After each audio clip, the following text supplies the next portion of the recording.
Vivimos en un mundo en constante cambio que usted merece entender, porque es imposible interpretar la realidad que vivimos sin conocer cada uno de sus colores. Porque muchos son los tonos de la actualidad. Presentamos Matices.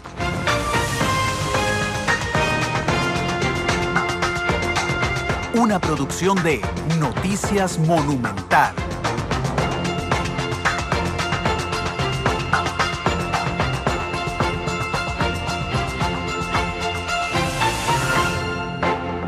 Hola, hola, ¿qué tal? Buenas tardes. Bienvenidos a Matices, este programa de Radio Monumental, que es una producción de Noticias Monumental y que busca establecer debate, análisis, que aprendamos mucho además de lo que ocurre en Costa Rica y en el mundo. Ayer tuvimos un programa muy interesante que ustedes pueden descargar de nuestra página de internet www.monumental.co.cr. Ayer hablamos con el historiador y diplomático Vladimir de la Cruz y con el analista en seguridad Álvaro Ramos de lo que está ocurriendo en Francia. Sin embargo, tuvimos una entrada de programa muy interesante. Hablamos inclusive del escudo en el vestido de Karina Ramos. Que no crean, es un tema interesante, el uso de los símbolos nacionales. Hablamos de eso y hablamos de un montón de cosas como el catamarán. Pero bueno, hoy hablaremos sobre un tema que ha generado mucha polémica durante las últimas horas, algo que es diario y que tal vez en los últimos días ha tomado relevancia por un caso particular, pero es los daños a las señales de tránsito. Ayer abríamos la línea al mediodía y uno de nuestros oyentes, el último que llamó, nos contó cómo su hijo había perdido la vida en un accidente de tránsito producto de la ausencia de una señal de tránsito que se habían robado, y esto le da una cara humana a esta situación. Pero las fotografías que han circulado en redes sociales de dos adolescentes pintando con aerosol una señal de tránsito ha generado una molestia colectiva. Yo creo, Isel, que está aquí conmigo, Isel Martínez, yo creo que tiene que ver además con el morbo de alguna forma que despierta o que despertó que sean dos muchachos de clase alta. Al parecer eso, porque señales se roban todos los días, pero digamos el tema se pone en el tapete por esta situación. Pero bueno, ya casi vamos a entrar en materia. Hay información nacional importante. Acabas de dar a conocer vos en el micro la renuncia de la viceministra de Educación Pública, doña Rocío Solís. Sí, Isabel. una renuncia algo inesperada, tomando en cuenta que falta menos de un mes para que inicie el curso lectivo para el 9 de febrero específicamente. Pues hoy lo cierto es que el ministro de la Presidencia, Melvin Jiménez, anuncia la renuncia de doña Rocío Solís, la viceministra de Educación, la viceministra administrativa precisamente, y bueno, en Radio Monumental, en www.monumental.co.cr tenemos parte de las declaraciones que dio el ministro de la Presidencia con respecto a la renuncia de doña Rocío Solís, que probablemente lo haya anunciado hoy en Consejo de Gobierno, donde también se hizo un repaso muy importante de todo lo que de toda la gira que hizo el presidente por China con parte de sus ministros. Recordemos que entre los ministros estaba el ministro de Relaciones Exteriores, don Manuel González, sí. Don Celso Gamboa, ministro de Seguridad, también doña Olga Marta, la ministra Marta de Sánchez, Planificación, don Carlos Ceñini y se me va otro ministro, y don Alexander Mora. Sí, el ministro de Comercio Exterior. Sí. De hecho, y se lo oigamos rápidamente las declaraciones que nos brindaba hace unos instantes. Vamos a ver si ya las tenemos listas en la página de internet. No hay declaraciones. No teníamos todavía. Sí, pensé que ya teníamos la grabación arriba. Bueno, ahorita le subimos la grabación a la página de internet de don Melvin Jiménez, el ministro de la Presidencia, confirmando la salida de la viceministra de Educación Pública. El presidente Solís habló esta tarde en Consejo de Gobierno. Dijo cosas muy importantes. Hoy sale una nota del colega Álvaro Murillo en el diario La Nación, señalando que el gobierno le estaba proponiendo a una procuradora incómoda, calificando así a Ana Lorena Brenes, una embajada, ¿verdad? El presidente Solís salió a hablar el día de hoy y dijo que este gobierno no manejaba las embajadas como un botín político, que no estaban menoscabando el papel de la procuradora Ana Lorena Brenes y que estaban intentando que él le había reiterado la voluntad de trabajar con ella durante el periodo que le resta del cargo. Hoy vamos a hablar, les decía, el tema de las señales de tránsito. Esto ha generado que tengamos a dos de nuestros analistas principales aquí en la cabina. Los dos son abogados. Don Ewald Acuña está en línea telefónica y don Belisario Solano está con nosotros aquí en la cabina. Y no quiero desaprovecharlos para hablar del tema de la procuradora. ¿Por qué? Porque hay que entender el contexto para comprender la importancia de esta noticia. Doña Ana, el rol del procurador o la Procuradora General de la República es el abogado del Estado y tiene dos funciones. Es abogado del Estado y es asesor no vinculante de la Sala Constitucional. Al Procurador General de la República lo designa el Poder Ejecutivo, pero tiene que estar aprobado por la Asamblea Legislativa. En el caso de Ana Lorena Brenes, ella fue Procuradora General en el periodo de la administración Arias Sánchez y quedó siendo Procuradora General también en el periodo de la Presidenta de la República, Laura Chinchilla. En las sesiones de confirmación en la Asamblea Legislativa, cuando ella fue, recuerdo una pregunta del diputado Claudio Monge, donde él le dijo: usted anoche llamó a Rodrigo Arias para pedirle el apoyo a los diputados de Liberación Nacional, era en el gobierno de doña Laura Chinchilla. A doña Ana Lorena Brenes no le quedó más que aceptar ahí, que había llamado efectivamente a don Oscar y a don Rodrigo para pedirles ayuda. Hoy, analizando la nota que trae Álvaro Murillo en La Nación, de que Daniel Soley, supuestamente el viceministro de la Presidencia, le ofreció una embajada invitándola a renunciar porque le queda todavía un año y un piquillo ahí en el cargo, uno se pone a analizar si el procurador o la procuradora general deberían de ser afines al gobierno, porque finalmente son sus asesores legales. Y no solo son sus asesores legales, sino que, por ejemplo, en el tema de la ética, este gobierno ha señalado desde campaña que respetarán como vinculantes los informes de la Procuraduría de la Ética Pública. Entonces, tener de abogado a alguien en quien uno no designó o uno no confía, no deja de ser riesgoso. Así que quiero pedirle opinión a los dos. Voy a pedirle primero a don Ewald Acuña, que lo llamamos para otra cosa, pero aquí le metí el gol, don Ewald. A ver si nos ayuda también con su opinión sobre este tema de la Procuradora General de la República. Don Ewald, muy buenas tardes. Buenas tardes, Randall, a Giselle y a todos sus oyentes y a un Belisario que está con ustedes. Me parece delicadísimo el tema de la puerta de oro para que se le abre a la Procuradora para que deje de ocupar el puesto de la Procuradora como Procuradora General.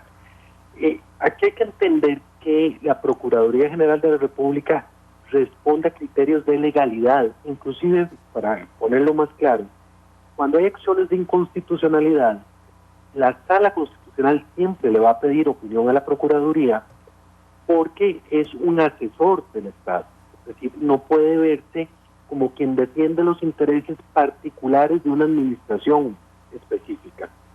Y aunque resulte incómoda, me parece que por lo menos las dos actuaciones en las que la Procuraduría ha tenido una posición distinta a la que ha mantenido el Poder Ejecutivo, no justifican desde mi punto de vista esta invitación a pasar a una embajada para poder entonces el Poder Ejecutivo, en negociación con la Asamblea Legislativa, procurar el nombramiento de un procurador más afín a su ideología. Me parece que es un tema delicado, que es un tema donde puede estar siendo poco prudente el Poder Ejecutivo en este punto.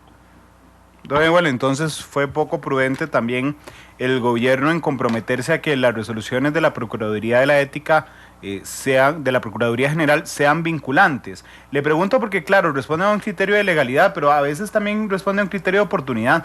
Doña Ana Lorena tuvo que decidir ella si se presentaba una apelación del Estado costarricense en el caso de Industrias Infinito, por ejemplo, donde había una situación de legalidad, pero había otra también de oportunidad, don Ewald. Es que aquí hay que separar. En el caso de la Procuraduría de la Ética, cuando la Asamblea Legislativa la crea dentro de la Procuraduría General de la República, la Procuraduría de la Ética lo que hace son informes o recomendaciones. Nunca se le dio por parte de los diputados una posibilidad de vincular a los jerarcas de la administración pública a los criterios que emite la Procuraduría de la Ética en sus informes. Si efectivamente el pacto promete hacer vinculantes estos informes, tendrá que hacerlo a través de una reforma en la Asamblea Legislativa. No es una decisión del Poder Ejecutivo. Ahora, el criterio normalmente imperante en la Procuraduría General de la República en todos los procesos es cuando su pretensión no ha sido satisfecha, presentar todos los recursos que caben en ese caso concreto. Y entonces, si la Procuraduría interpretó que sus pretensiones no estaban siendo válidamente acogidas por parte de los tribunales de justicia, yo no veo por qué tendría que cambiar de criterio en un caso particular respecto de la regla que aplica en la mayoría de sus casos, donde siempre vendrá la apelación por parte de la Procuraduría cuando sus pretensiones, cuando lo que ha pedido a los tribunales de justicia no ha sido otorgado. Don Edward, en el tema del nombramiento del Procurador General, que el Poder Ejecutivo hace, digamos, el nombramiento que tiene que ser, o la recomendación que tiene que ser ratificada por la Asamblea General, ¿no da cierta idea de que efectivamente tienen que ser afín? Da cierta idea de afinidad, pero no puede entenderse esa afinidad como un criterio de carácter político. Es decir, es una persona con la que se pueda trabajar, una persona con la que se tenga, digamos, posibilidad de comunicación fácil, viable, pero entendiendo que difícilmente, por no decir imposible, el procurador o la procuradora se va a separar de los criterios de legalidad. Es decir, normalmente vamos a esperar que la Procuraduría actúe con criterios de legalidad, no con criterios de oportunidad. Es lo que pareciera que quisiera tener esa posibilidad de manejo del Poder Ejecutivo. Y el criterio de oportunidad es válido para jerarcas que están dentro del rol político, pero es que el procurador o la procuradora no son funcionarios de carácter político, son funcionarios de carácter técnico y como tales tienen que ser electos electos sobre la idoneidad técnica de su cargo, y teniendo claro que muchas veces el criterio técnico se va a contraponer al criterio político y que eso es parte del juego normal de pesos y contrapesos que tiene en la sociedad costarricense. Don Eguale, antes de darle la palabra a don Belisario, el presidente Solís dijo hace unos minutos en el Consejo de Gobierno, textualmente así: le reiteré a la procuradora mi entera voluntad de trabajar con ella durante el periodo que le resta en el cargo. ¿Qué le parecen estas declaraciones? Trabajar con ella. Bueno, es que normalmente, creo que lo pone muy claro la nota de hoy de La Nación, sí. En la administración anterior era frecuente, digamos, existía un canal de comunicación muy abierto entre el Poder Ejecutivo y la Procuradora para lo que era consulta sobre las posibilidades de diversos temas que tenía el Poder Ejecutivo, cuáles eran las opiniones o los criterios que podía tener la Procuraduría en esos aspectos. Me parece que en esta administración esa vía de comunicación no es tan abierta. Además, la Casa Presidencial tiene un director jurídico de muchísimo peso que evidentemente es quien está dando asesoría al Poder Ejecutivo en diversos temas, y entonces esto ha provocado un alejamiento un alejamiento en el sentido de la cantidad y calidad de comunicación que existía antes, entre la calidad y la frecuencia de comunicación que existía en la administración anterior con la Procuraduría y la que existe actualmente. Me parece que el tema es claro que hay diferencias en cómo engranar el trabajo del Poder Ejecutivo con la Procuraduría entre la administración de la presidenta Chinchilla y la actual administración del presidente Solís. Don Egual, le ruego que se mantenga en línea telefónica para salir del gol que les metimos hoy, Giselle. Sí, aquí hay algo muy importante que hay que tomar en cuenta, que es que el regulador, o el procurador más bien, se elige por periodo de 6 años y que se puede reelegir. De hecho, ella se ha reelegido varias veces. Pero aquí políticamente, ¿qué interpretación podemos hacer, don Belisario? Sí, buenos días y buenas tardes, perdón. Y gusto de poder saludarlos. Feliz año, además. Sí, igualmente. Y un saludo a la distancia al distinguido colega don Egual Acuña. Yo creo que hay un abordaje que hace don Egual que me parece muy importante, que es diferenciar entre Estado y gobierno. y efectivamente el Estado como tal tiene su abogado, y en este caso la Procuraduría tiene necesariamente esa responsabilidad. A mí, y esto es una intuición, lo voy a decir, un pensamiento en voz alta, me parece que con motivo de los criterios que tendrá que emitir la Procuraduría General de la República en relación a los vetos ante la Sala Constitucional, es evidente que hay una disparidad de criterios entre la misma Procuraduría y los abogados del Gobierno de la República. Don Marvin Carvajal es Marvin, es el colega, compañero, profesor en la Universidad de Costa Rica y extraordinario jurista también. Él tiene sus criterios, él defiende sus puntos de vista y así se los ha hecho llegar al presidente. Entonces me parece que por ahí podrían ya empezar a sentirse esas crispas en la relación que se da entre la Procuradora o la Procuraduría y el Gobierno. ¿Por qué? Bueno, porque para el Gobierno es fundamental el poder mantener una línea coherente con respecto a los temas legales y que no venga la Sala Constitucional a estarle enmendando la plana. Imagínense qué sería para este Gobierno que una vez que resuelvan el tema de los vetos, la Sala venga y los declare improcedentes, sin consecuencia esa acción inconstitucional, y tengamos que echar para atrás todo. Ahí sería un golpe jurídico muy importante que podría estar sufriendo el Gobierno de la República. Entonces me parece que lo que están haciendo es allanándole el camino de una manera muy políticamente viable, de permitirle una salida decorosa, como diciéndole desde ahora: mi estimada doña Ana Lorena, ni siquiera piense en postular su nombre para la reelección, o ni siquiera venga y nos diga que la tomemos en consideración para mandarla de referencia a la Asamblea Legislativa. Creo que desde ahí están adelantándose a un problema de un año por delante y de una vez allanando el camino. En lo que queda, como dijo el presidente, mantengamos una buena relación. Políticamente fue la mejor forma en la que como se dio todo esto. Hasta que se filtró a la prensa. Hasta que se filtró a la prensa, con el agravante de los términos en que se filtra, ¿verdad? Sí. Que es ofreciéndole una embajada. Es decir, eso le da una connotación todavía más peligrosa a lo que nosotros como oyentes o los costarricenses podamos, que estamos desde afuera, pensar o percibir. No, igual, usted no es solo nuestro analista judicial, sino que tiene un agudo análisis. No sé si quiere referir algo a lo que ha dicho don Belisario, don Ewald. Creo que don Belisario, que tiene pero muchísima más experiencia en el ámbito político que la que tengo yo viendo los toros desde la barrera, está poniendo los puntos sobre las sillas. Evidentemente hay una divergencia de criterios entre Procuraduría y Poder Ejecutivo. La cercanía que ya no es en el actual gobierno entre la Procuraduría y el Poder Ejecutivo. Creo que doña Ana Lorena probablemente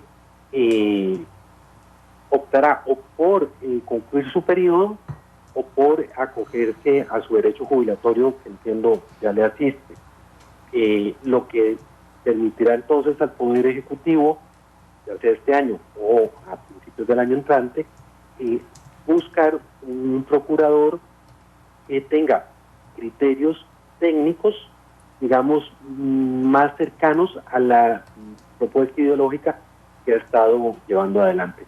Y esto, a mí, por lo menos, lo que yo encuentro, digamos, incorrecto, no sé si incorrecto es la palabra adecuada, pero... imprudente, aunque sea. Imprudente, creo que es lo correcto, efectivamente, es haberle ofrecido una embajada a doña Ana Lorena, porque es un ostracismo dorado, simplemente para que deje vía libre para buscar un procurador con un perfil siempre técnico, pero más afín a la actual administración. Bueno, usted qué interesante. ¿Quería agregar algo, Belisario? No, es que las formas más lindas para jubilarlo a uno es mandarlo a una embajada, para sacarlo. ¿Usted quiere quitarse un enemigo político? Ajá. Ofrézcalo Lo manda a a la la ONU, digamos. Lo manda a la ONU, exactamente. Se me ocurre. Así es. Lo manda a la ONU o lo manda para Europa a disfrutar de los goces de Europa, y en consecuencia ahí usted se quita cualquier enemigo político. Bueno, es muy interesante. Lo que pasa es que ya la posibilidad yo la veo un poco difícil, ¿verdad? Después de que nuestro colega, con esa pluma que tiene Álvaro, que yo se la admiro muchísimo. Le concluyo esto. Lo que pasa hoy, después de lo que hace Álvaro, ¿sí?, es que se esfuma la Procuraduría y se esfuma la embajada. Sí. Entonces, como dice don Agua. Pero es que la Procuraduría no estaba. Bueno, es que ella podría estar pensando en una reelección, y si eventualmente quisiera en una reelección, ya se las fumaron. Y como dice don Agua, ¿cuántas veces se puede reelegir lo que le están diciendo es, yo creo que es indefinido, creo ¿Es que ahí indefinido? no hay periodo, no hay límite. Y le podrían estar diciendo a ella, mire, disfrute su derecho de pensión. Bueno. Creo. Bueno, sería interesantísimo saber quién filtró eso. Pero, porque le echó a perder la embajada ya, al gobierno, no a la Procuradora General de la República. Un día de esos vamos a invitar a doña Ana Lorena Brenes, que siempre ha sido históricamente muy abierta con nosotros. A mí me tocó darle cobertura durante 10 años a la Procuraduría y siempre estuvo atenta, y siempre ha estado atenta ella para contestarnos. Después de este gol, don Ewald, que no sé si quiere agregar algo finalmente. No, Randall. Creo que aquí lo importante va a ser que ocurra en adelante. Suficiente por hoy. Vamos a la pausa, don Ewald. No importa si nos espera ahí en línea telefónica para venir con el tema de fondo, y el tema de fondo tiene que ver entonces con las sanciones de las personas que generan daños a las señales de tránsito, pero como el programa es tan amplio, vamos a terminar hablando también de daños a los bienes del Estado. 2:23.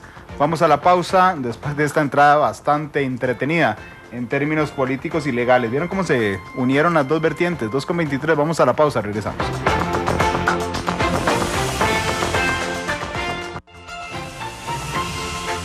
Porque la realidad tiene muchos tonos.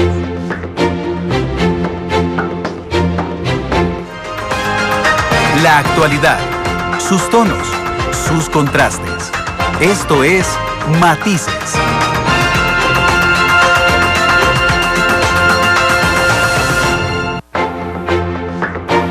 Con 27 minutos de la tarde. Para terminar de lo que estábamos hablando, nada más del tema de la Procuradora General, ahora uno queda en el aire, Isel, porque Daniel Soley, el viceministro de la Presidencia, le admite indirectamente a Álvaro Murillo que le ofrecieron una embajada, solo que él dice como que para después de la función pública, y hoy el presidente sale diciendo que no se usan las embajadas como botín, y queda uno en el aire, porque entonces uno dice, bueno, de ahí, entonces, pero no es la primera vez que pasa. O el presidente Solís. No es la primera vez que pasa que algún funcionario del gobierno, alguno de los altos jerarcas dicen algo y después sale el ministro de la Presidencia o don Luis Guillermo Solís arreglando la torta, diciendo lo que están diciendo. Sí, es como Ana Elena Chacón, la vicepresidenta, diciendo, yo estoy segura que esto tendrá efectos en el turismo, y después sale el ministro de Turismo diciendo, estoy seguro que esto no tendrá efectos en el turismo, y uno no sabe dónde queda parado. Pero bueno, vamos, son las 2:28. El tema de fondo, les decía que ha generado toda una polémica, unas fotografías que circulan a través de las redes sociales, que es de dos jóvenes pintando con aerosol una señal de tránsito.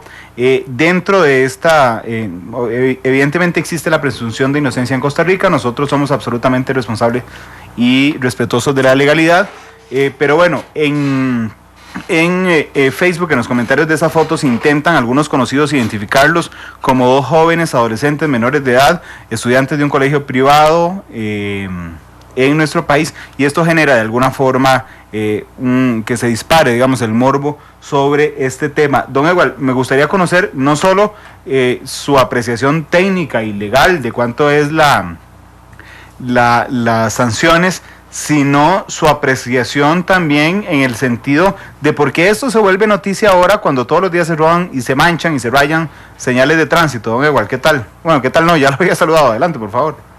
Gracias. A ver, se vuelve noticia, yo diría que por dos razones. Primero, el empoderamiento que tiene el ciudadano en redes sociales, que les permite identificar a quiénes son estas personas responsables de estar tachando la señal de tránsito. Y segundo, por el morbo que despierta que se trate de dos muchachos de un colegio privado de clase media alta o de clase alta, porque claro, el esquema no reconocido, por lo menos a nivel social, es que quienes cometen este tipo de delincuencias son raterillos, son personas de muy bajos recursos económicos o de bajos recursos educativos, y entonces resulta llamativo descubra la mayoría de la gente que el tema de la comisión de los delitos o de contravenciones, como en este caso, no está asociado a un tema de carácter socioeconómico. Es decir,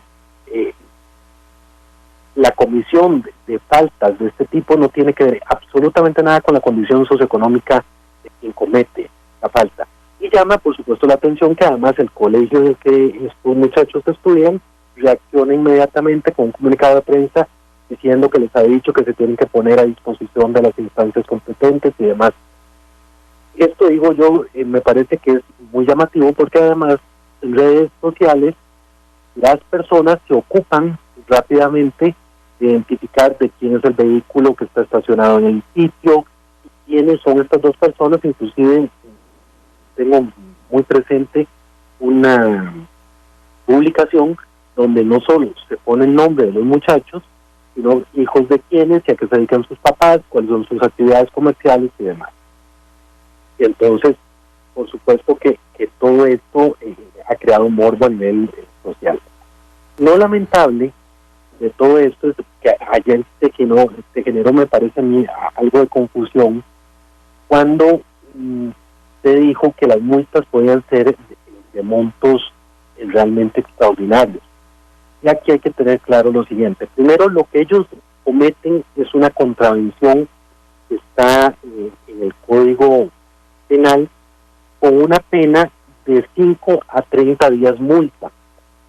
El error se generó cuando se afirmó que el día multa se calcula de acuerdo con el salario base del Poder Judicial, que es para efectos de cálculo de delitos, de valor de los sujetos en cierto tipo de delitos.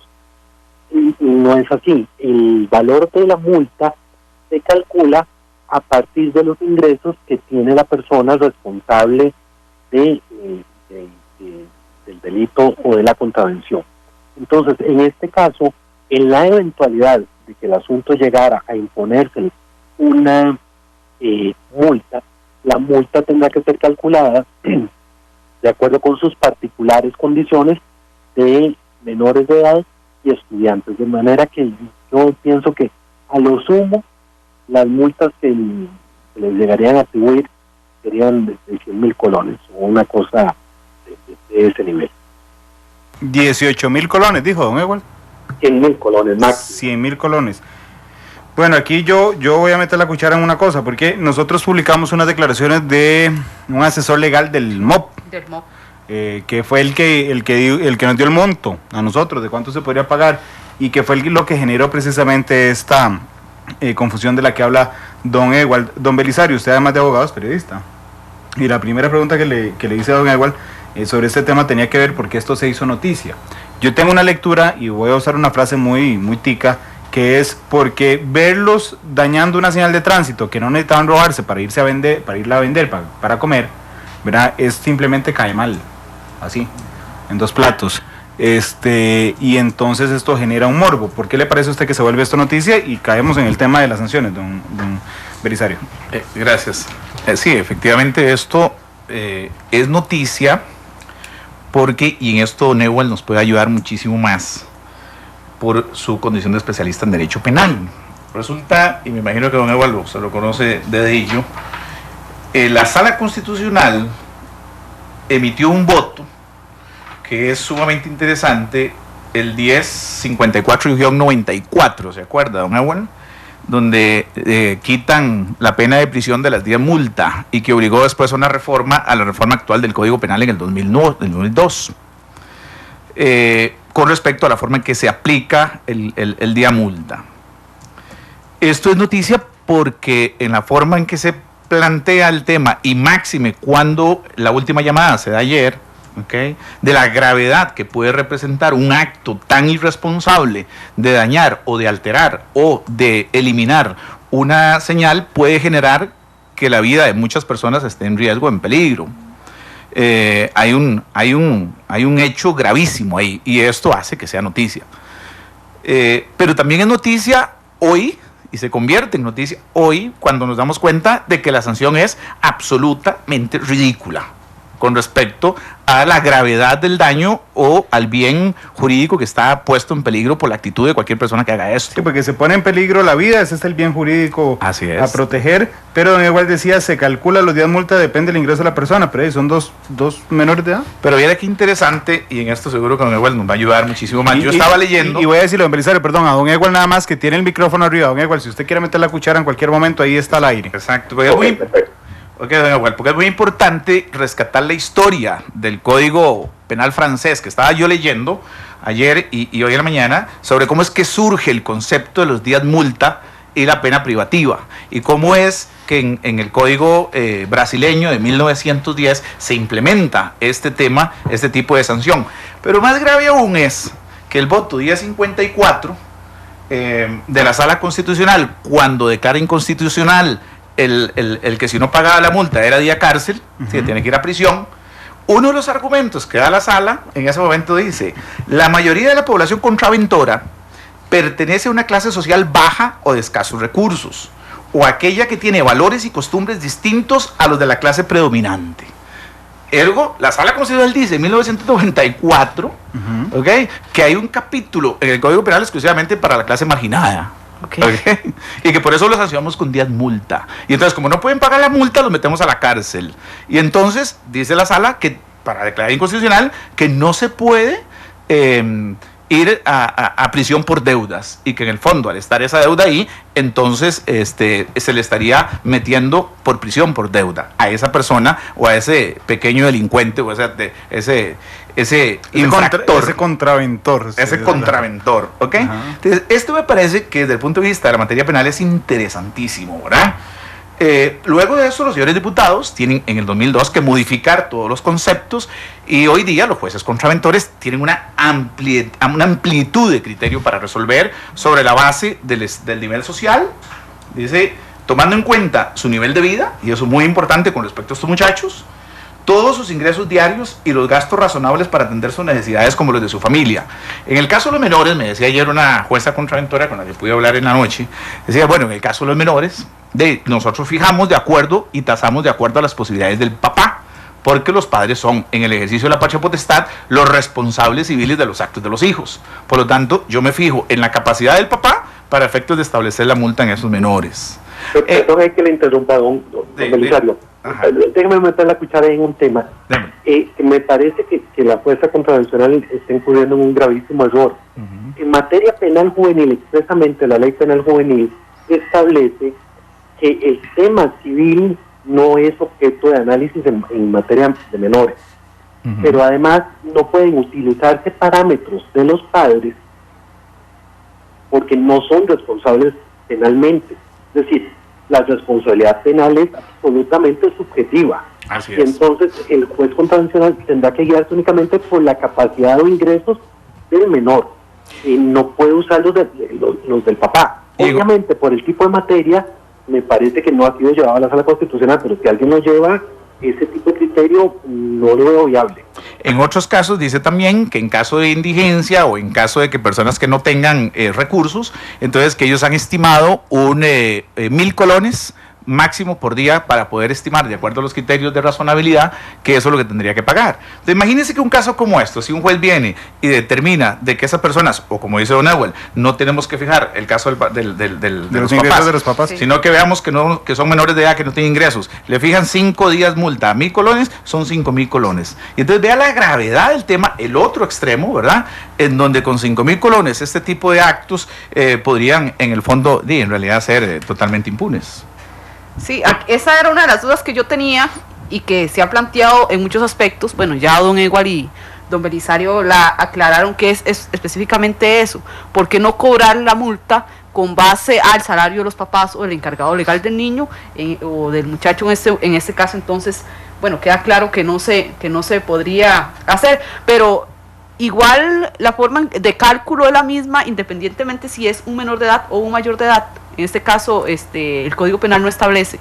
No sé qué dice. Ajá. El criterio que se utiliza es cuál es el ingreso de la persona que cometió el delito o la contravención. No se puede utilizar ningún otro criterio, porque en materia penal la responsabilidad es personalísima.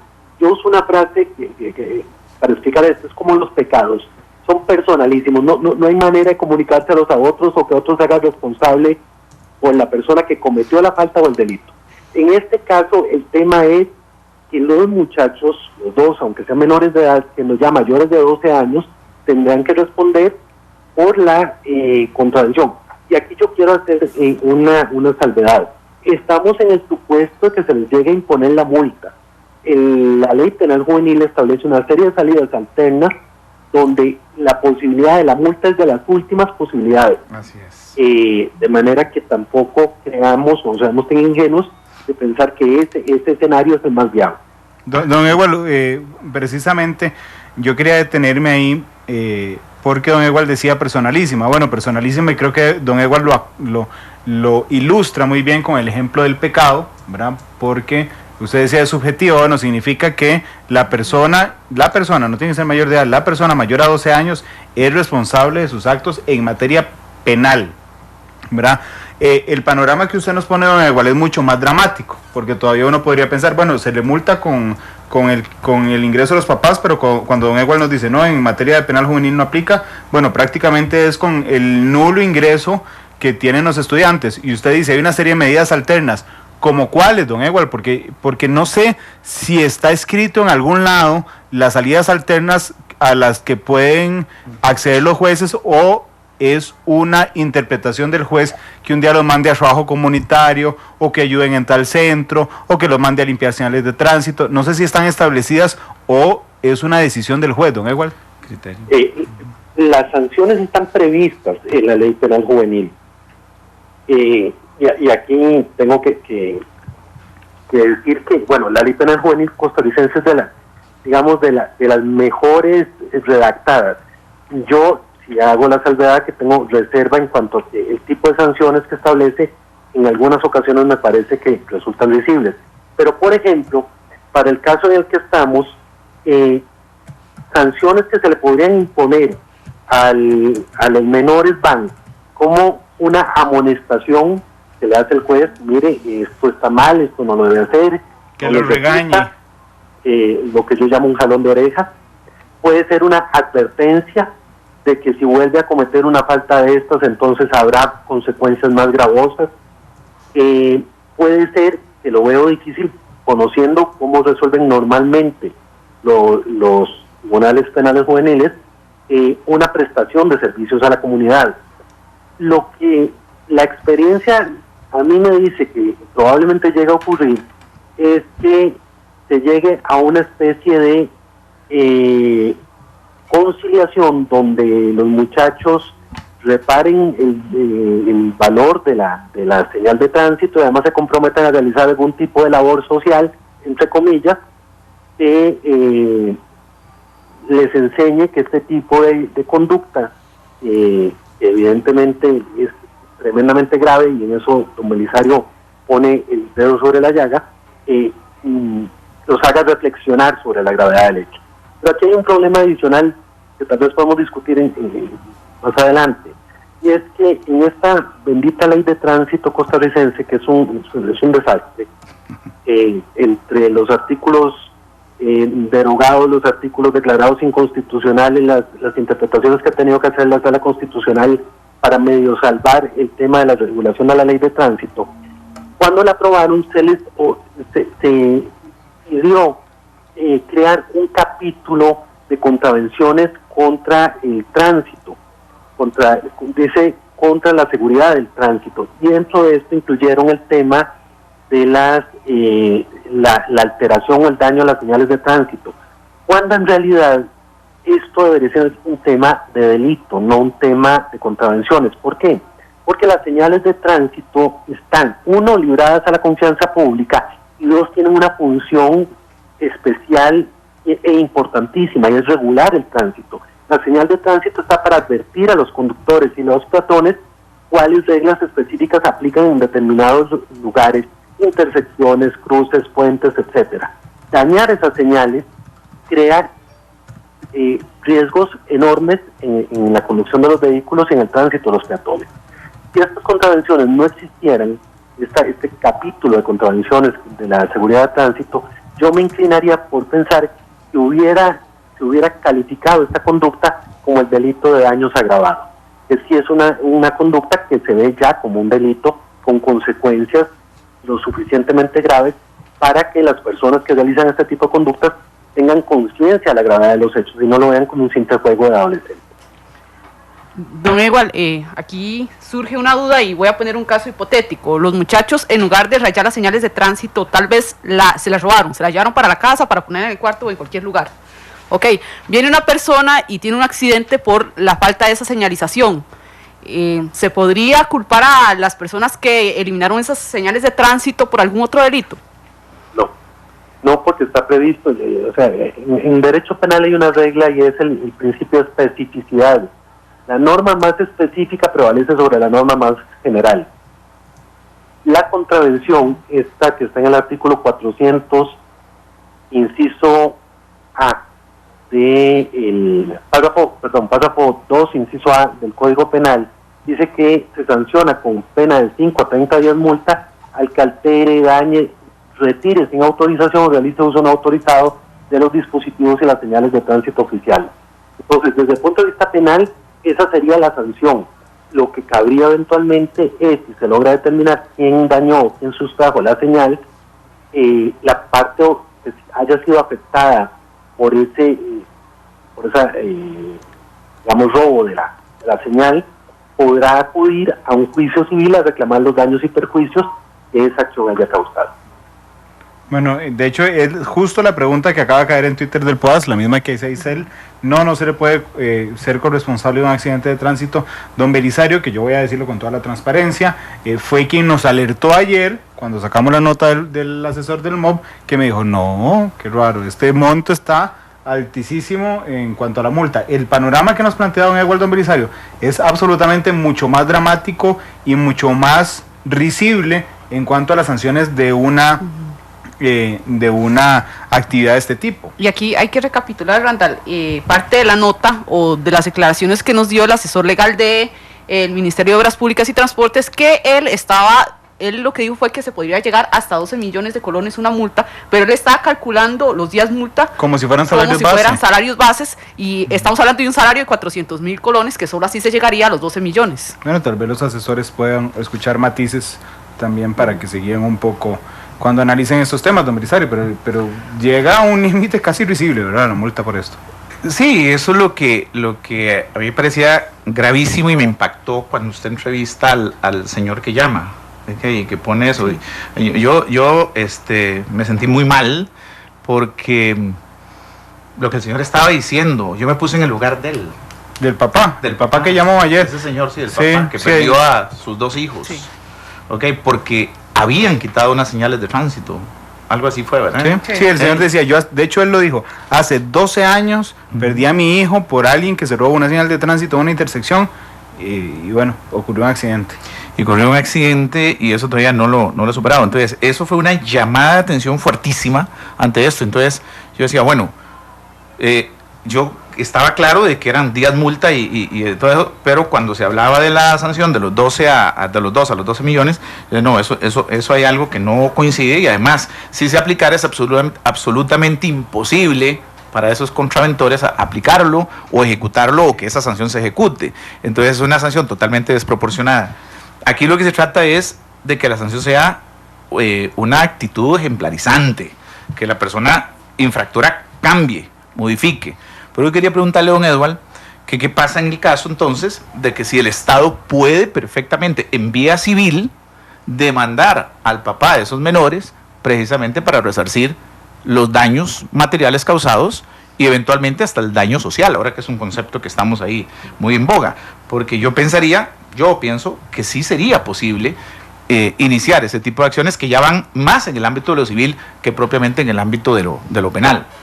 En efecto, o sea, lo que establece la ley penal juvenil es las responsabilidades civiles derivadas de la comisión de delitos o contravenciones por parte de menores de edad tendrá que dilucidarse en las sedes civiles, es decir, ante los tribunales civiles, porque quienes son corresponsables con los menores de edad van a ser entonces ahora sí los padres de familia o los tutores o los curadores de los menores de edad, en cuyo caso el Estado tendría la capacidad de demandarlos ya no solo por el daño o la destrucción o la alteración de la señal de tránsito, sino por los perjuicios que esa conducta además haya causado. Digamos, con los hechos ocurridos hasta este instante, donde es una contravención, eso no pasa, ¿no? Igual. Con lo que ha pasado a este momento, el Estado podría establecer un proceso civil contra los papás para reclamar el valor de la señal de tránsito, lo que es un poco irracional porque sería más costoso para el Estado establecer ese proceso versus el valor de la señal de tránsito, que entiendo no es un valor alto. Me parece que muy probablemente estos menores, sobre todo teniendo capacidad económica suficiente en sus familias, van a ofrecer reponer el valor de la señal de tránsito y de esa manera indemnizar el daño causado. Esto como una medida alterna a la imposición de la multa en el proceso penal juvenil. Y le echo leña al fuego. Para que el Estado haga responsable de una contravención a un menor de edad, tiene que entregarse o se puede realizar, digamos, una acción persecutora del Estado para dar con los responsables, ¿no? Es decir, solo si ellos quieren entregarse serán sancionados. No, lo que pasa es que el mecanismo de persecución es absolutamente diferente si se trata de delitos o se trata de contravención. Si se trata de delitos, el Ministerio Público tiene una fiscalía especializada en materia penal juvenil, hay juzgados penales juveniles, hay tribunales penales juveniles, pero en tratándose de una contravención, a quien le toca entonces identificar a los autores, llamarlos a identificación, después llamarlos a indagatoria, es al juzgado contravencional. Los juzgados contravencionales obviamente tienen una capacidad persecutoria muchísimo menor que la que puede tener la fiscalía. Entonces el músculo para perseguir este tipo de conductas es menor. Don Belisario. Sí, yo creo que aquí se abre un gran debate nacional y yo creo que muchos de los señores y señoras diputadas que estarían escuchando este programa deberían tener a su equipo de asesores trabajando, porque don Ewell nos acaba de dar una recomendación extraordinaria. Es decir, simplemente es un proyectito de ley de 2 párrafos para modificar, creo que es el 229, e incluir ahí ese tipo de conducta, sacarlo de la contravención e incluirlo como daño agravado. Y a partir de este momento la situación podría cambiar. Esa podría ser una solución desde el punto de vista legislativo para poder trabajar en esa dirección. Y desde la perspectiva del Estado, yo comparto lo que don Ewell dice de que es más caro el proceso que lo que se podría eventualmente recuperar o que un juez pudiera eventualmente establecer. Creo que sería una actitud del Estado costarricense ejemplarizante abrir un proceso civil que permita el cobro de los daños y perjuicios por las acciones causadas por estos muchachos. Aunque sea más caro. Aunque sea más caro, es un tema de dar un ejemplo, un escarmiento, ¿ok? Y máxime en tratándose de que estamos en presencia de una clase social diferenciada, preponderante, dice la sala, así lo dice, ¿verdad? Okay, donde supuestamente... ¿De qué año es eso? De 94. 1994, donde dice que es una clase social preponderante, que es donde se dan la mayoría de esos contraventores. Hace 20 años.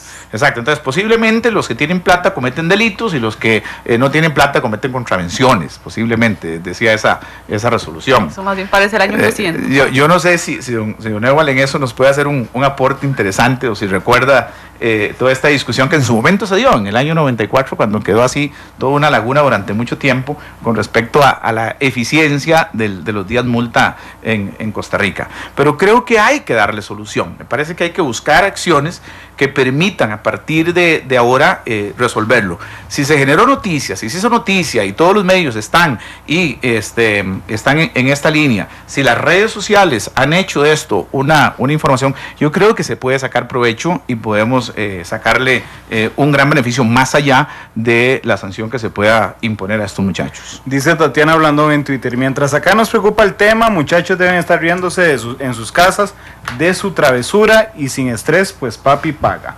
El POAS dice, más que plata, en ciertos casos lo que dolerá es que salgan manchadas en sus hojas de delincuencia. Ya le voy a preguntar a don Edward, pero entiendo que no salen las contradicciones en las hojas de delincuencia. Dice, el POAS, leyes dignas de una república bananera. Por un tema de formación ciudadana, un voluntariado en el INS sería lo mínimo. Un castigo para los jóvenes sería hacer trabajo voluntario en el INS para que vean secuelas de accidentes de tránsito. Con 5,000 colones no compran ni la señal nuevamente. Bueno, ahí está en boga.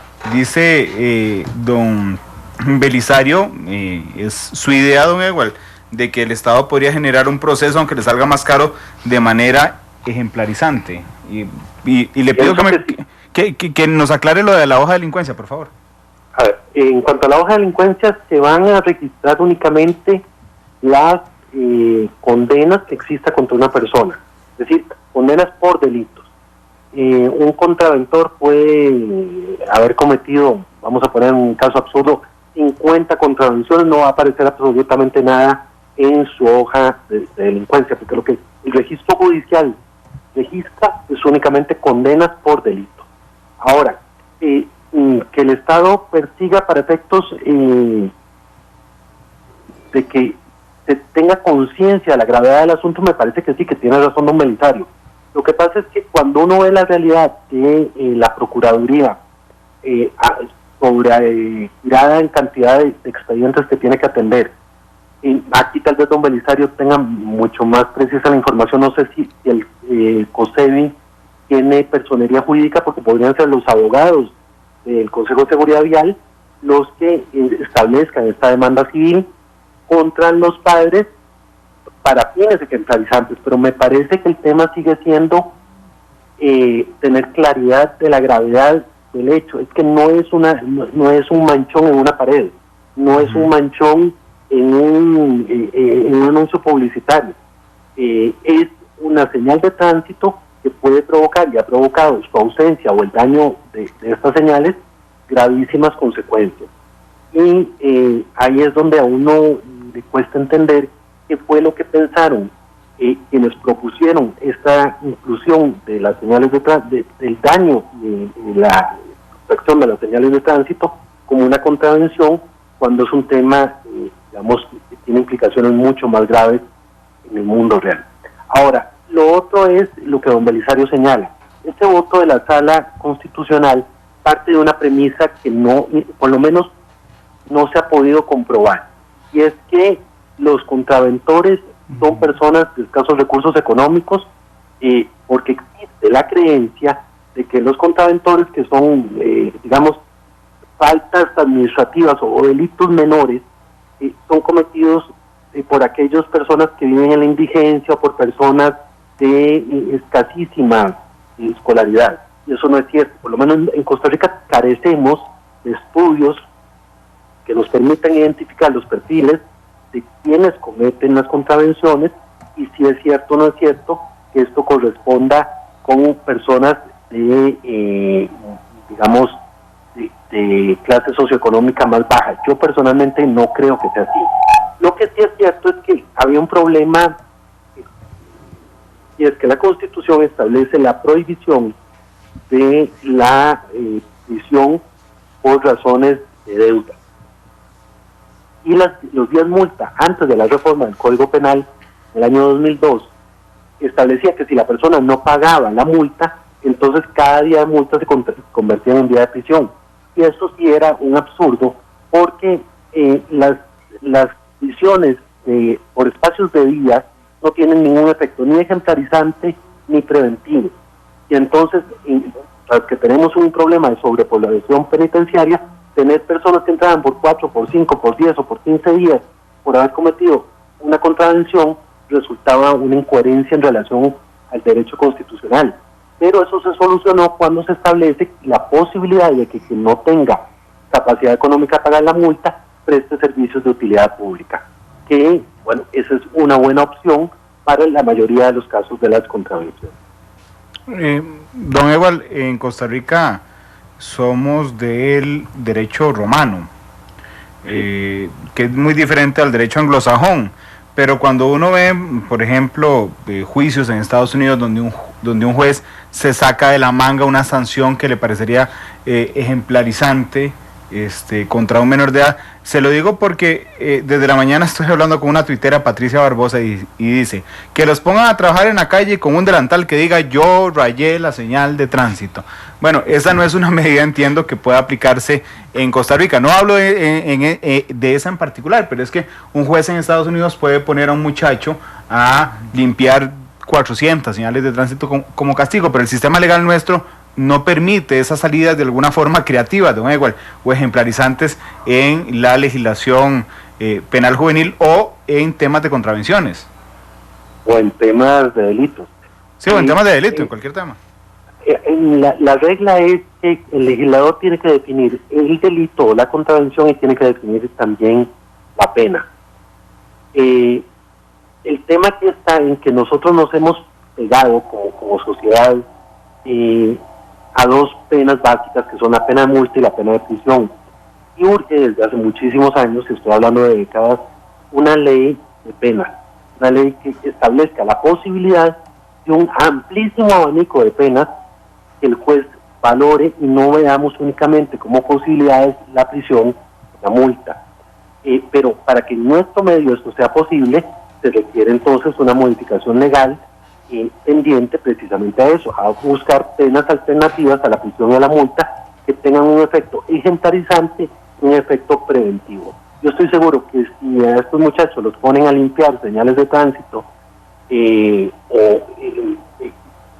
bajo un control de que efectivamente ellos sean los que realicen esa labor, nunca más volverán a hacerlo, y además entre sus pares, es decir, entre sus amigos, entre sus vecinos, entre sus compañeros de colegio, va a quedar claro que ese tipo de conductas no se debe realizar. Y entonces ahí es donde tiene que tener esta doble función la pena. ¿A usted qué le parece, hombre? Sí, la pena tiene que ser ejemplarizante. A mí me parece que es fundamental poder sacar provecho para que los demás podamos aprender cuáles son las consecuencias que pueden derivarse de una travesura de esa magnitud, esas travesuras de jóvenes. Lo que pasa es que en nuestro sistema de derechos humanos ha ido estableciendo una serie de limitaciones en donde esas penas podrían, con un chaleco que diga yo violé, yo dañé una señal de tránsito, podría ser considerado denigrante, ofensivo a la dignidad de la persona, y en consecuencia la sala constitucional lo impida. Creo que sobre eso, inclusive los brazaletes, esos tipos de brazaletes, ahora también se establecieron limitaciones en tanto y cuanto no dañen la dignidad o no afecten la dignidad. Sí, se ponen en el tobillo para que la gente no lo identifique claramente, por ejemplo. Entonces, ese es el gran problema. En otras latitudes, pues sí, hay esas posibilidades de escarmentar de una manera muchísimo más directo y que le permita entonces al resto de la colectividad poder sacar una lección y tener una lección aprendida. Pero nosotros incluso ahora, con la ley de protección de datos que tenemos, con la eliminación de una serie de informaciones que hay que sacar de las jurisprudencias, de los casos que se dan, pues estamos absolutamente limitados como para que eso se pueda dar. Creo que una buena experiencia de esto, y repito, y ojalá que algún asesor de la Asamblea Legislativa nos pudiera estar escuchando, se pueda presentar un proyecto rápido, inmediato, y poder ese tipo de conductas llevarlos a un nivel más de penalización, que puede ser con los 6 meses que diría el 229, o incluso días multas, que queden las dos penas ahí de alternativas como para que se pudiera, en un caso puntual, llevarlo a un nivel de ya sea de flagrancia o ya la Fiscalía pueda irrumpir en un proceso muchísimo más fuerte, ya sea en penal juvenil o bien con la Fiscalía.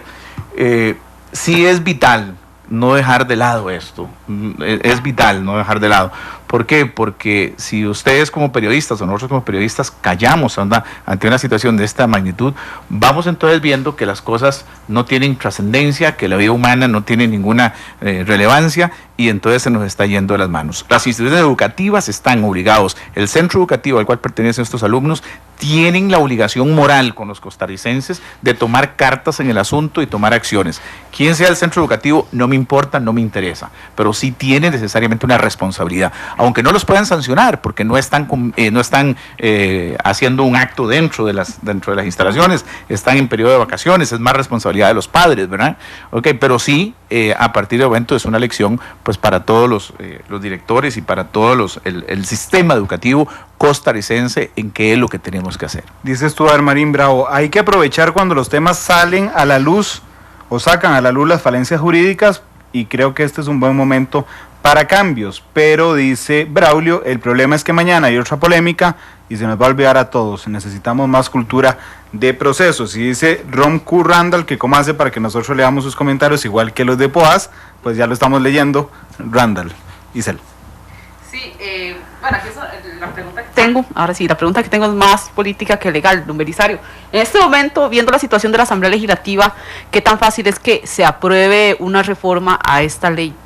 Esto es voluntad política. Esto es popular. Esta es popular. Sí. Este es popular. Este sería un proyectito que tendría prensa, ¿verdad? Sí, sí. Okay, y que no es popular que rifar una pantalla, lo que sea, pero es popular bastante. Y a los señores diputados les podría interesar perfectamente. Al mismo gobierno de la República que tiene en este momento la iniciativa en cuanto a la agenda, fácilmente los asesores en la presidencia deberían de estar presentando un proyecto de ley y el próximo lunes podría perfectamente estarse planteando este tema de discusiones para que a discusión en la Asamblea Legislativa, pues para que se pueda avanzar en poder tener algún instrumento jurídico que saque de la risibilidad el tipo de sanciones a los cuales estarían expuesto un muchacho que sigue cometiendo estas pequeñas grandes travesuras que no miden las consecuencias y que gracias a Dios no ocurrió ningún accidente, pero no quisiéramos que se repita la historia de ese oyente que ayer tuvo la gentileza y la valentía de coger el teléfono y llamar y contar y dar su testimonio de vida.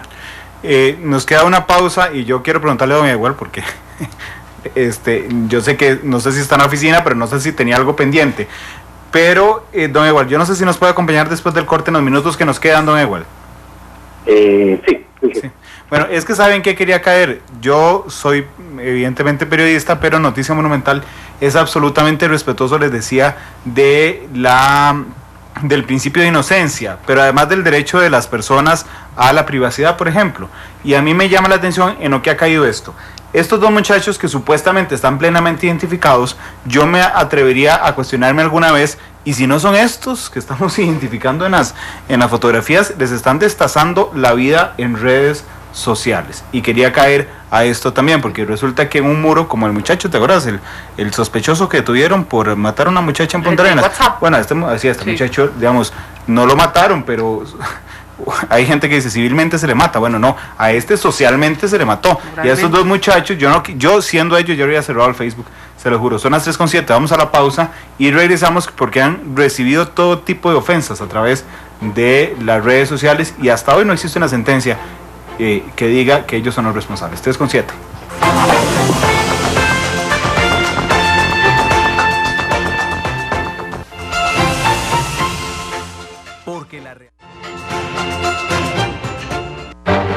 Todos los colores y puntos de vista se mezclan.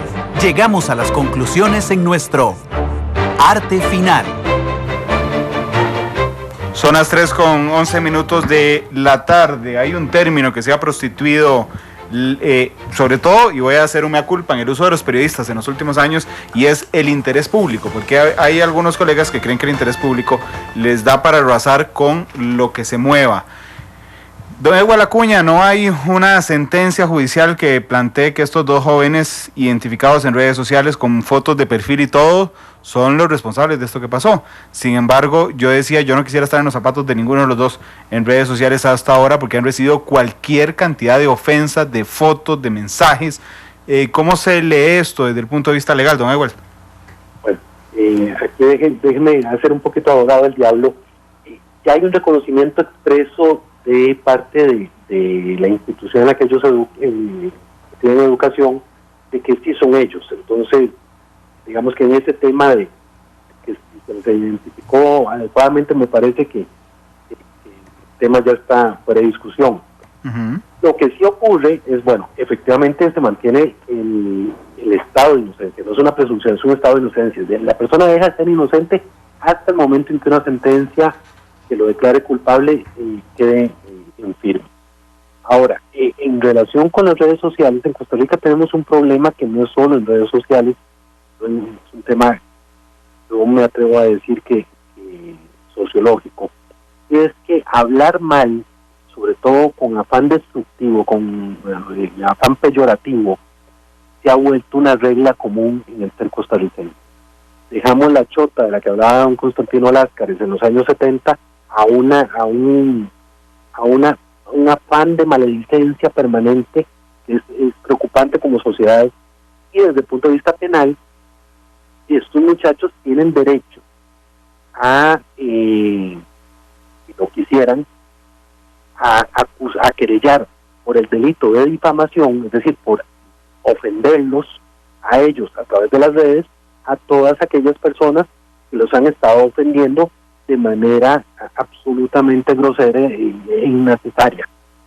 Como sociedad nosotros no vamos a arreglar las cosas teniendo reacciones de ese nivel frente a conductas que evidentemente son inadecuadas, son conductas socialmente dañosas, conductas absolutamente injustificadas, pero tenemos que aprender a ser más reflexivos como sociedad. Sin duda alguna, porque don Igual, en este caso puede estar la aceptación, digamos, del centro educativo, pero es que no es solo con eso. Yo le decía a Ana Pausa Isel que si yo quisiera matar socialmente a Isel, porque tengo un problema con ella, me basta con que alguien con el pelo parecido genere algo y yo ponga en redes sociales, aquí está el perfil de la culpable, para que la destacen. No nos vayamos al pelo parecido, Photoshop es mágico. Ok, bueno, perdonad, pues, está bien, Photoshop, está bien.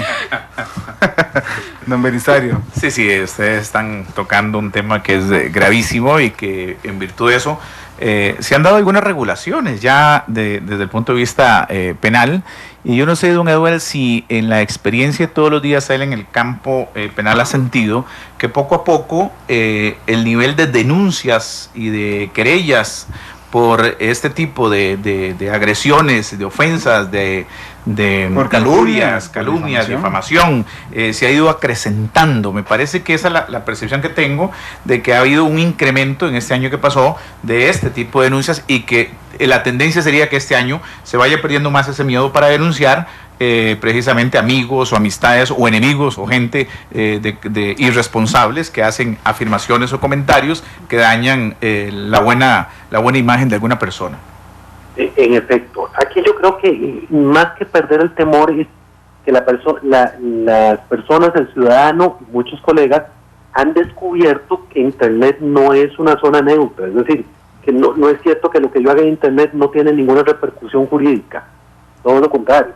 Y entonces, efectivamente, cada vez se ve más, no solo en Costa Rica, sino en el mundo, que los delitos contra el honor cometidos a través de las redes sociales, de esto que algún autor llama la sociedad de la información, se acrecenta exponencialmente. Y entonces, por supuesto que los reclamos por atribuir delitos a otras personas, por ofender a otras personas, se presentan cada vez más en nuestros tribunales de justicia, e igualmente cada vez más hay retractaciones, es decir, cuando la persona se disculpa de lo que dijo o bien condena como consecuencia de esas publicaciones que se hacen en redes sociales. Bueno, sí, pero es que por ejemplo, la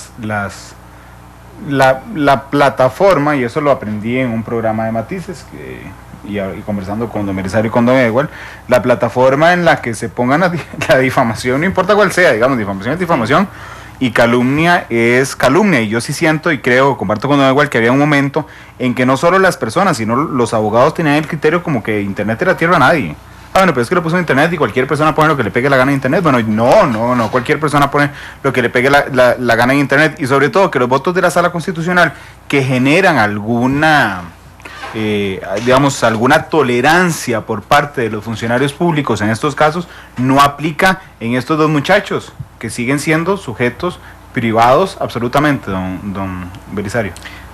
Claro, estamos tocando otra arista del problema, ¿verdad? Que me parece brillante de su parte que nos permita cerrar el programa dándole cerrando el círculo del abordaje que podría hacerse de este caso con respecto a las señales de tránsito, y es eventualmente los derechos que las personas pueden tener siendo aún delincuentes o contraventores, ¿ok? Y hay un tema de derechos humanos y hay un tema de principios básicos del derecho penal en cuanto a la presunción de inocencia que se puede tener y de ciertos respetos. El hecho inclusive de que esa persona haya sido tomada infragante no le da autoridad legal ni moral a ninguna otra persona para calumniarla, ofenderla, insultarla y denigrarla, ¿ok? Usted puede ir en el ánimo del ejercicio de la libertad de prensa o en el ánimo del ejercicio de la libertad de opinión o en la libertad de expresión, emitir una opinión, pero sin pasar los límites naturales y racionales que tengan que ver con una difamación, una calumnia o una injuria. Entiendo que aquí debemos de tener límites y, como dijo bien don Edward, el Internet no es tierra de nadie. Aquí no es una zona negra que estamos en una zona gris en la que estamos y que no puedan sentarse responsabilidades de carácter civil y penal con aquellos que hacen un uso abusivo del acceso a esta herramienta. Don Edward. En efecto, aquí me parece que hay que tener claridad en que a estos muchachos se les ha difamado, e insisto, me parece que hay que educarnos como sociedad en el entendido que las redes sociales permiten manifestarse en contra de ciertas conductas, en contra de aquellas personas que causen daños a la sociedad, pero lo que no se vale es difamar, es decir, ofender por el único y exclusivo afán de ofender. Y aquí quisiera hacer la aclaración, porque también es otra leyenda urbana, que si yo lo que estoy diciendo es que ese es un delincuente, no estoy cometiendo ninguna ofensa, y eso es falso. Entonces, si la persona a la que yo estoy refiriéndome, aun cuando haya efectivamente cometido el delito, yo estoy haciendo esa afirmación únicamente para denigrarlo, habrá consecuencias penales por parte de quien hace la publicación de esos términos. De manera que sí, las personas que han abusado de las redes para denigrar a estos muchachos tendrían eventualmente, si ellos lo deciden, que enfrentar las consecuencias penales y civiles que por el delito de difamación o el delito de calumnia puedan ellos establecer contra quienes hayan realizado las publicaciones. Bueno, y es que adivinen qué pasó. Yo estaba metiéndome al perfil de la muchacha. ¿Lo cerró? Ya. Sí, claro, sí. Pero ya no tenía otra. Sí. Lo que pasa es que aquí es una cosa de pesos y contrapesos y además de proporcionalidad, ¿verdad? Porque uno puede decir, bueno, el robo de una señal de tránsito, la multa va a ser ridícula, si hay multa, o la sanción va a ser ridícula. Pudo haberse generado una muerte, pero esto nos da como sociedad el permiso de generar, digamos, un hostigamiento tan fuerte a nivel de redes sociales que inclusive por un error, porque es un error finalmente, obliguemos a alguien casi a una muerte social durante un par de años mientras bajan las aguas de daño moral del hostigamiento. Bueno, yo tuve un caso. Hay casos, perdón, Randall, que me prometa.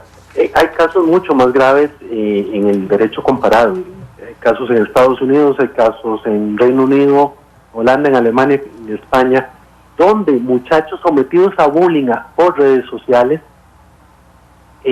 finalmente han terminado en el suicidio. Entonces viene todo el análisis de la responsabilidad de quienes han realizado estas conductas de bullying.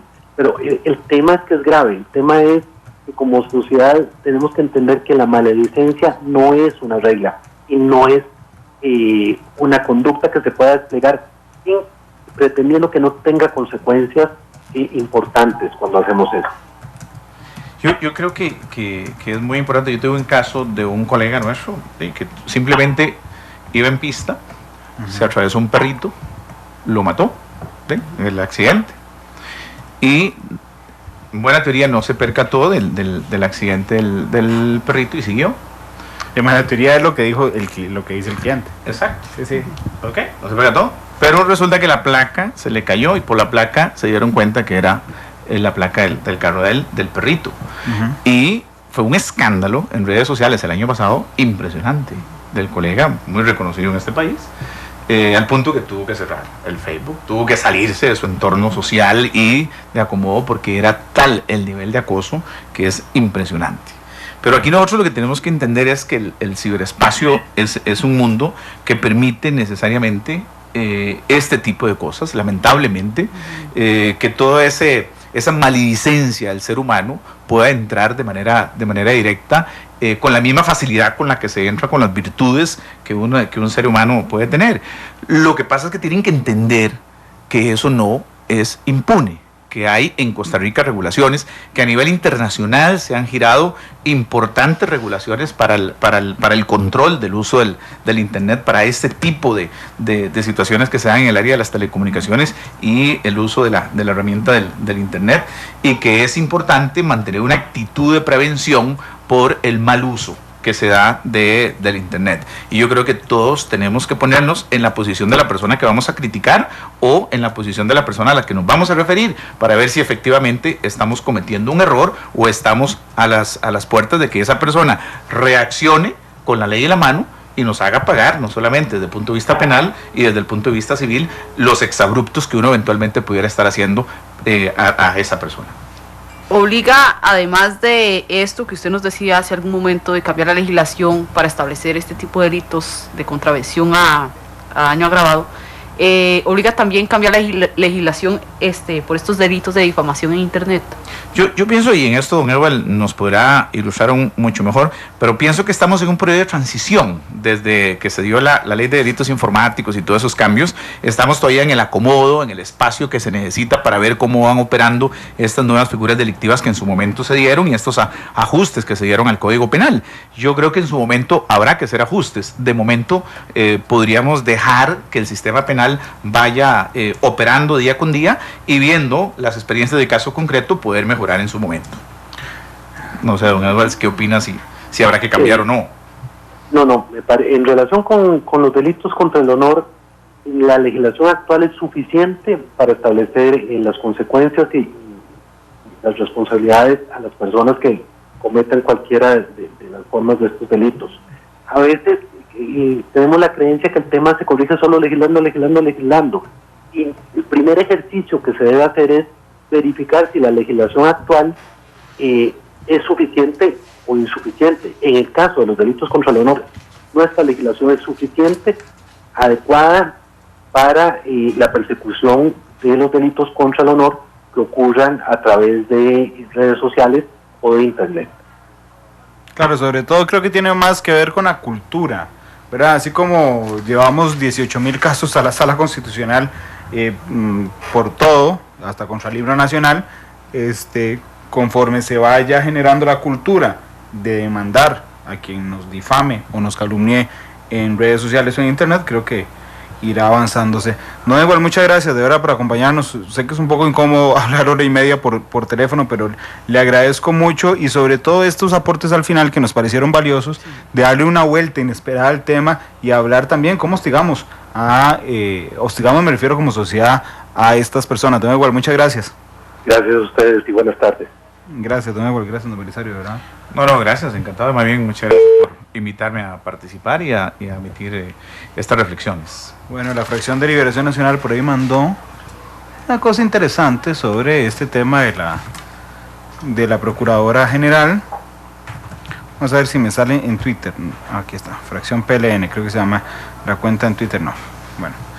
Decían que repudiamos la presión del Poder Ejecutivo para la salida de la Procuradora General de la República. Si hoy estuvieran en sesiones, que no están, sí. Yo olería llamar a comparecer, y sin ser analista político, pero yo creo que llamarían a comparecer a don Daniel. Vamos a ver si el escándalo va para una semana más, porque hasta la otra semana están de vacaciones, ¿verdad? Todavía hasta el lunes.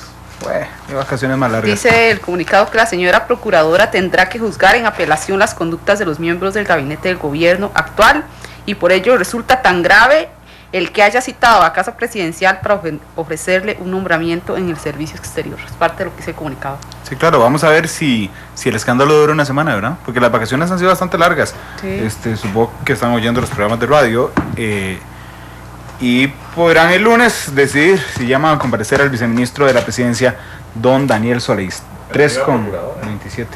O a la procuradora para que explique. O al presidente de la República. No, al presidente de la República. No. Podrían, pero no creo. Digo, es la posibilidad. Ahí se le paró el pelo a todo el mundo en Casa Presidencial. 3:28, nos escuchamos a las 7 en la tercera emisión de Noticias Monumental. Feliz tarde.